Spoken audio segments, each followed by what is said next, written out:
ദൈവമേ സ്തോത്രം മഹാപരിശുദ്ധമായ സ്വർഗ്ഗം നല്ല പിതാവേ, നല്ല തുല്യമായ വിശ്വസിനായി തന്നെ സ്തുതിക്കുന്നു. സ്തോത്രം ചെയ്യുന്ന കർത്താവേ, എൻ്റെ ദൈവമേ, നിന്നിൽ ഞാൻ ആശ്രയിക്കുന്നു. ഞാൻ ലജ്ജിച്ചു പോയതേ, എൻ്റെ ശത്രുക്കൾ എൻ്റെ മേൽ ജയം ഘോഷിക്കരുത്. ദൈവമേ സ്തോത്രം കർത്താവേ, ഈ പ്രഭാതത്തിൽ എണീക്കാതിരിക്കുന്ന നല്ല വചനത്തോടെ നിന്നെ സ്തുതിക്കുന്ന കർത്താവേ, ജീവനുള്ള ദൈവത്തിൽ ആശ്രയിച്ച് ജീവിക്കാനുള്ള കൃപയ്ക്കായി നിന്നോട് അപേക്ഷിക്കുകയും പ്രാർത്ഥിക്കുകയും ചെയ്യുന്ന കർത്താവേ, ഹല്ലേലൂയ.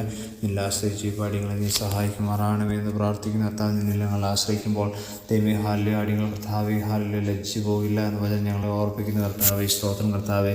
പ്രതിസന്ധിയുടെയും ഹല്ലേലൂയ ദൈവമേ സ്തോത്രം ബുദ്ധിമുട്ടുകളുടെയൊക്കെ നടുവിൽ ഹല്ലേലൂയ നിൻ്റെ മുഖത്തേക്ക് നോക്കുവാൻ തക്കമുള്ള കൃപയൊക്കെ നൽകുമാറാണമേ എന്ന് പ്രാർത്ഥിക്കുന്നു കർത്താവേ. ദൈവമേ സ്തോത്രം, നിൻ്റെ സാക്ഷികളായി ജീവിക്കാനുള്ള കൃപയൊക്കെ നൽകി അനുഗ്രഹിക്കുമാറാണമേ എന്ന് പ്രാർത്ഥിക്കുന്നു.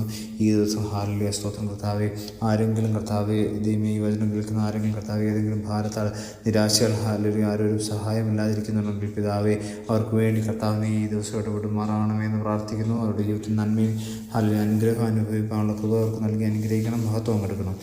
യേശു ക്രിസ്തുവിന്റെ നാമത്തിൽ തന്നെ ആമേൻ, ആമേൻ, ആമേൻ.